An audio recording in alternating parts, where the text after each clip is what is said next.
পরম পূজ্যপাদ শ্রী শ্রী আচার্যদেব নিয়তই sustainable living নিয়ে ভাবেন।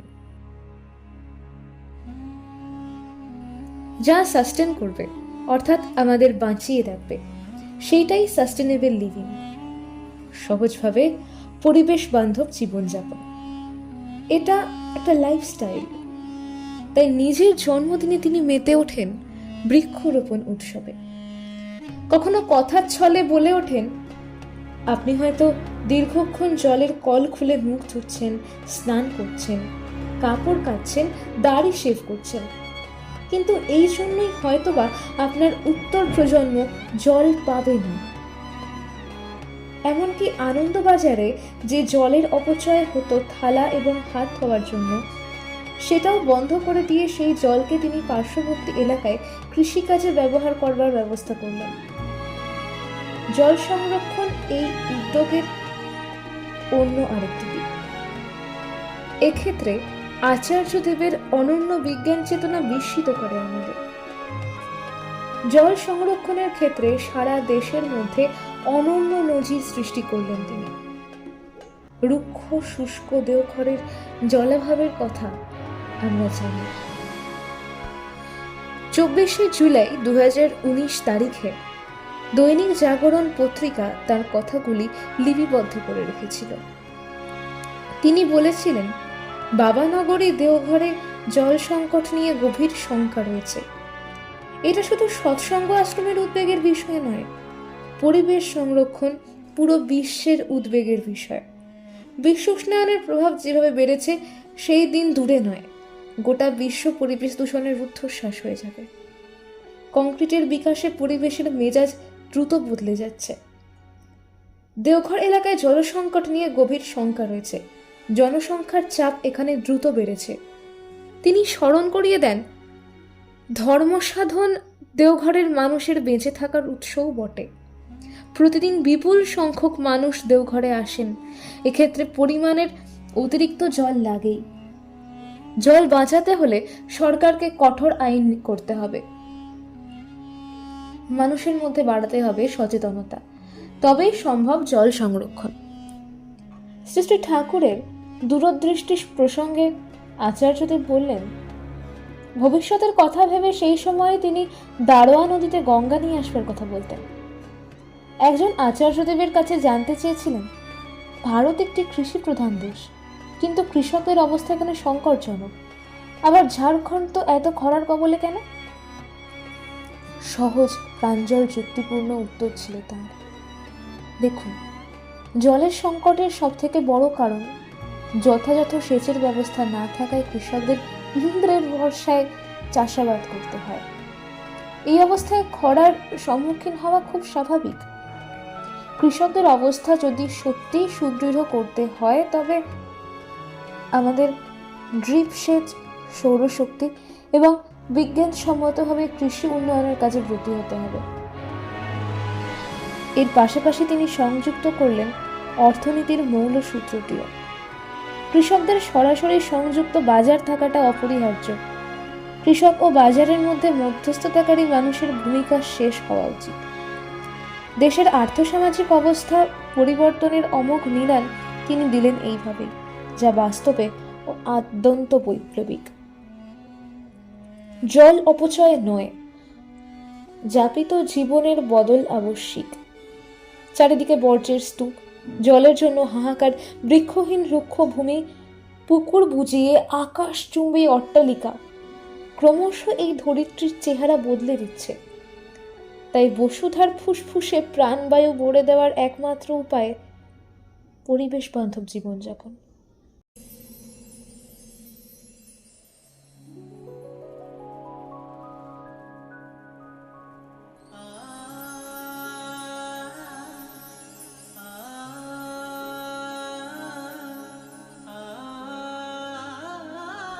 যে পদক্ষেপগুলি নেওয়া খুব জরুরি, সেই বিষয়ে তিনি আলোকপাত করেন। আচার্যদেবকে তারা প্রশ্ন করে জানতে চেয়েছিলেন, পরিচ্ছন্ন ও সুস্থ ভারত গঠনের সার্থকতা কিভাবে নির্ধারণ করা হবে। উত্তরে তিনি বললেন, দেখুন, যখন আত্মা পরিষ্কার থাকবে, তখন নির্মল ভারত থাকবে। সুস্থ ভারতের জন্যই পরিবেশ বাঁচানো প্রয়োজন। ভারতীয় দর্শনের মূলে প্রধান 5টি উপাদান রয়েছে: আকাশ, বায়ু, অগ্নি, জল ও পৃথিবী। এর মধ্য দিয়ে সৃষ্টির প্রতিটি পদার্থ তৈরি হয়।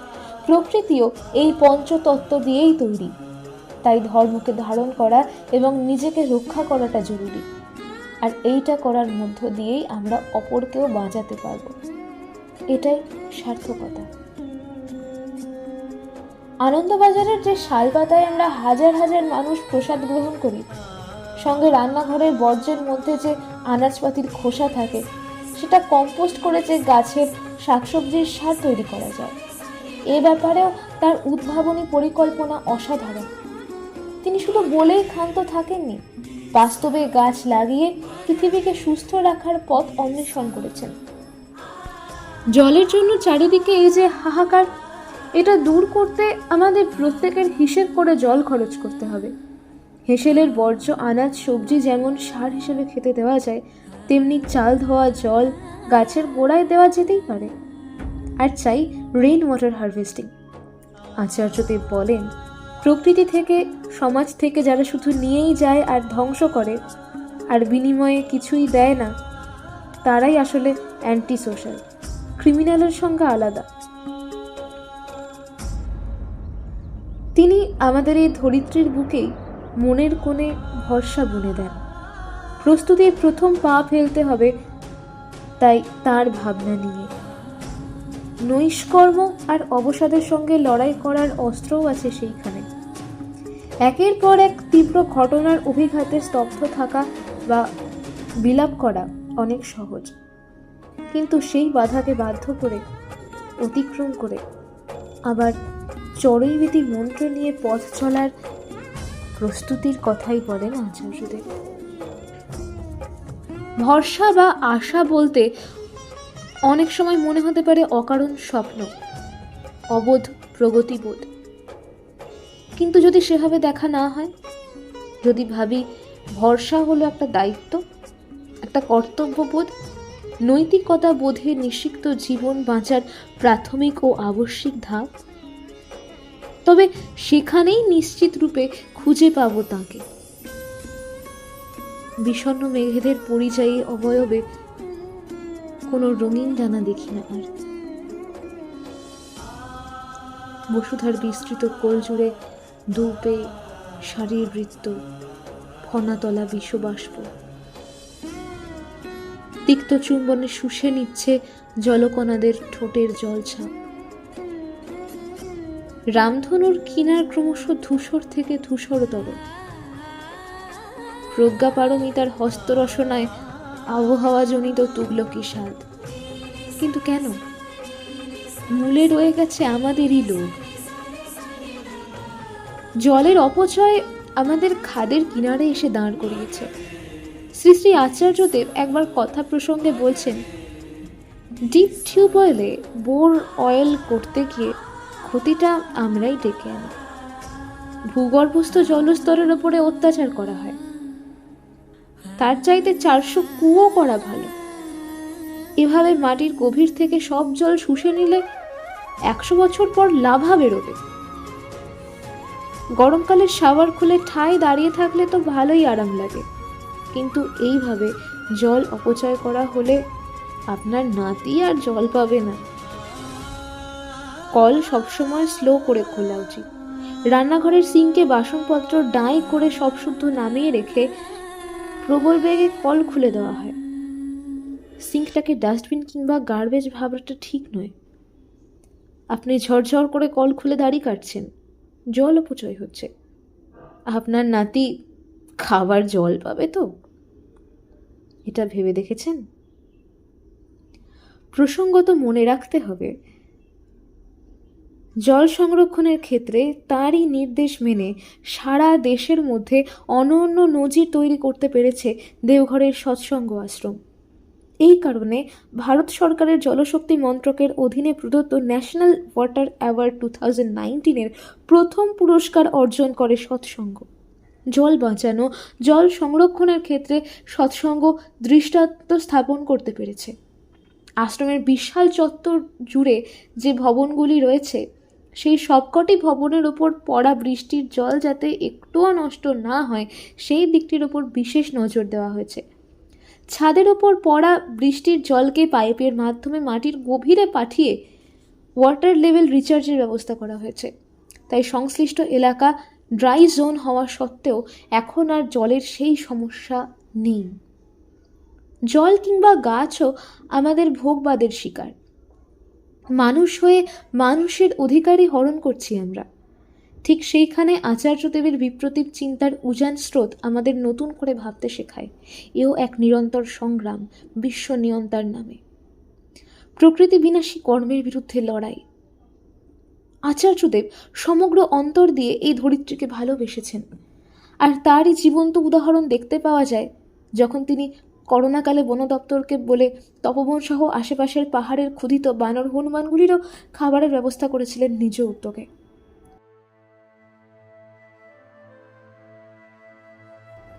আজ পাখির কলকাকলিতে ঘুম ভাঙে না আর। ভোরের কুয়াশায় নেই স্নিগ্ধ বাতাসের পরশ, আছে ধোঁয়াশায় জীবাণুর ছড়াছড়ি। সারা দিনমান বসত বাড়িতে জমে ধুলির আস্তরণ। সন্ধ্যায় চলে না জোনাকি, শুনি না ঝিঝির ডাক। নদী আজ রুগ্ন, গতিহীন, আবর্জনাময়। সেখানে শোনা যায় না কলতান, নেই সেখানে স্বচ্ছ প্রবাহ, নেই নৌকার পাল। নিকষ কালো দূষিত জলে মাছ মরে যায়, গুলমতি রহিত হয়। গঙ্গা দারোয়া সংযুক্ত করার বিষয়ে শ্রী শ্রী ঠাকুরের যে স্বপ্ন, তার বাস্তবায়নে তাই আচার্যদেবের আন্তরিক প্রয়াস অন্তহীন। তার বহুমুখী উন্নয়নমূলক কর্মকাণ্ডের এও এক দিক।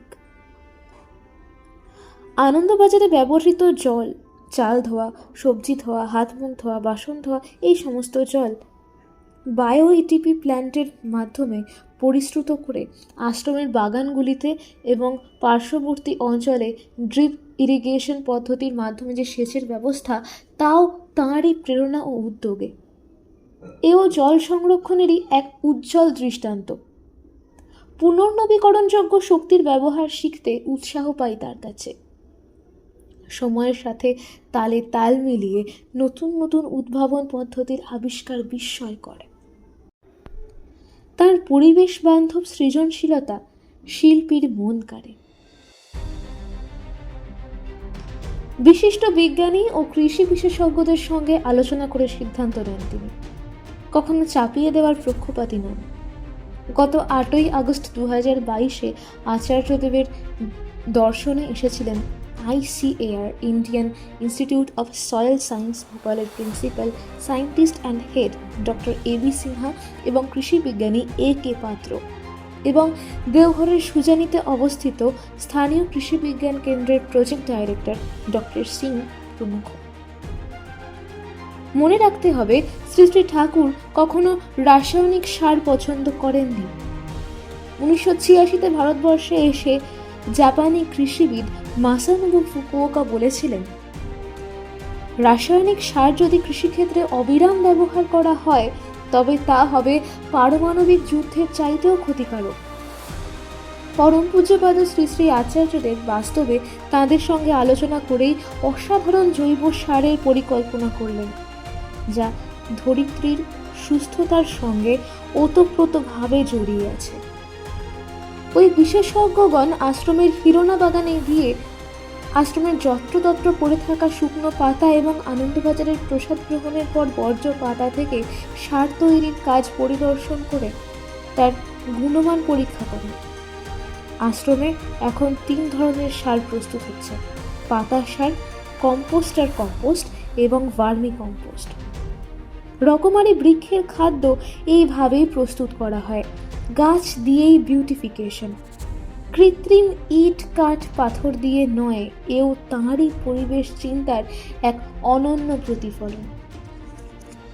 করোনা মহামারীর আগেই তৎকালীন ডাইরেক্টর জেনারেল ICAR এবং সেক্রেটারি ডক্টর ত্রিলোচন মহাপাত্রর তত্ত্বাবধানে পূর্বোক্ত কৃষি বিজ্ঞানীরা আশ্রমে এসে সার প্রস্তুতির এই প্রজেক্ট চালু করেন। দেওঘর এমস এই প্রজেক্টের বাস্তবায়ন হিসেবে তাদের সীমানার মধ্যে 90 একর জায়গা জুড়ে বাগান এবং বৃক্ষরোপণের জন্য নির্দিষ্ট করে। ওই জমিতে রকমারি চারা লাগানো ও পরিচর্যার দায়িত্ব নিয়েছেন স্থানীয় রোটারি ক্লাব। ওই ক্লাবের সদস্যগণ প্ল্যান্টেশনের জন্য আচার্যদেবের সহায়তা প্রার্থনা করেন। তাঁর ইচ্ছানুক্রমে দেওঘর এইমস এর এই কাজে নানাভাবে সাহায্য ও সহযোগিতার হাত বাড়িয়ে দেয় সৎসঙ্গ। এর মধ্যেই আচার্যদেব হিরণ্যবাগানে প্রস্তুত 8 টন জৈব সার এইমসকে প্রদান করেছেন। দেওঘর এয়ারপোর্টের বাগানেও তার নির্দেশ মতো বিভিন্নভাবে সহায়তা প্রদান করা হচ্ছে। প্রার্থনা একটাই, ভালো থেকো বসুধা। আজ তবু উপসাগরীয় যুদ্ধে ফালুজার বিকলাঙ্গ স্নায়ু দুর্বল ভবিষ্যৎ প্রজন্ম প্রতিটি মুহূর্তে ছুড়ে দিচ্ছে তীব্র ব্যঙ্গের হাসি। গ্রিন পিসের এক সাম্প্রতিক সমীক্ষায় দেখা গেছে পাঞ্জাবের বিস্তীর্ণ অঞ্চলে ইউরিয়া নির্ভর কৃষিকাজের দরুন ভূগর্ভস্থ পানীয় জলে নাইট্রেট দূষণ তীব্র হয়ে উঠেছে। প্রায় 20% পরীক্ষিত কুয়োর জলে নাইট্রেটের মাত্রা ওয়ার্ল্ড হেলথ অর্গানাইজেশনের নির্ধারিত মাত্রা থেকে অনেক গুণ বেশি। কে বলতে পারে জলের রাসায়নিক দূষণ ভবিষ্যৎ প্রজন্মকে ব্লু বেবি সিনড্রোম ও দুরারোগ্য ক্যান্সারে আক্রান্ত করবে না? আচার্যদেব তখন আমাদের শুভবুদ্ধির উদয় প্রার্থনা করছেন। আমাদের ভিতরে দূষণ, বাইরে দূষণ, শুধুমাত্র বায়ুকণায় নয়, অশুদ্ধ আমাদের মনন চিন্তন, দূষিত আমাদের হাঁটা চলা, শোয়া ওঠা বসা, কথা বলা, প্রতিটি জন্মগত অভ্যাস। দূষণ সর্বত্র। আমরা কিয়োটো, কোপেনহেগেনের বাণিজ্যিক দেওয়া নেওয়া নিয়ে বড় বড় সেমিনার করি, কিন্তু পুকুর বোঝানো, গাছ কাটা নিয়ে, আমাদের পরিবেশের ধ্বংস সাধন নিয়ে, আমাদের পাড়ায় পাশের বাড়িতে যে নোংরা সওদা চলে তা কোন অংশে কম। হ্যাঁ, সেটা হয়তো ঐতিহাসিক দিক থেকে তেমন গুরুত্বপূর্ণ কিছু নয়, কিন্তু বৃহত্তর পরিকাঠামোই যে ছোট ভার্সন, তাই বা অস্বীকার করি কিভাবে? আচার্যদেব সেই মাইক্রো লেভেলেও হাত দিতে চাইছেন। ইতিহাসের শ্রেষ্ঠ সার্কাসে অদ্ভুত এক জটিল ট্র্যাপিজে ঝুলছি আমরা কতগুলো অসহায় ক্লাউনের মতো। প্রতিটা মুহূর্তে কানে আসছে ঘড়ির কাঁটার টিক টিক শব্দ, আর প্রতিদিনের দৈনিকে দেখছি পৃথিবী বাঁচাতে এক টুকরো ভূমি না ছাড়ার কুরু পাণ্ডব রিয়ালিটি শো। অনুভব করছি ডুবে যাচ্ছে নিজেদের সাজানো জাহাজ, বুঝে আসছে পাখির ডাক, ঘনিয়ে আসছে কালো তমসা। দেওয়ালে ঝোলানো মরিস স্ট্রং বারবার জিজ্ঞাসা করছেন, how long are you on earth, how long? ঠিক এই মুহূর্তে আচার্যদেবকে বড় প্রয়োজন আমাদের।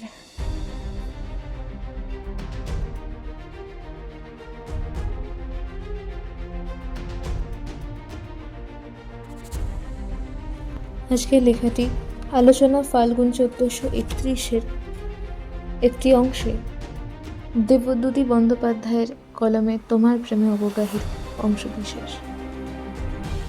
যদি আজকের পর্বটি আপনার রেলিভেন্ট মনে হয় তাহলে অবশ্যই শেয়ার করতে ভুলবেন না। আপনারা যদি লেখা পাঠাতে চান তাহলে স্ক্রিনে দেওয়া মেল অ্যাকাউন্টে আপনার লেখা মেল করতে পারেন। আজকের পর্বটি এতটুকুই। সকলে ভালো থাকবেন, সুস্থ থাকবেন। জয় গুরু।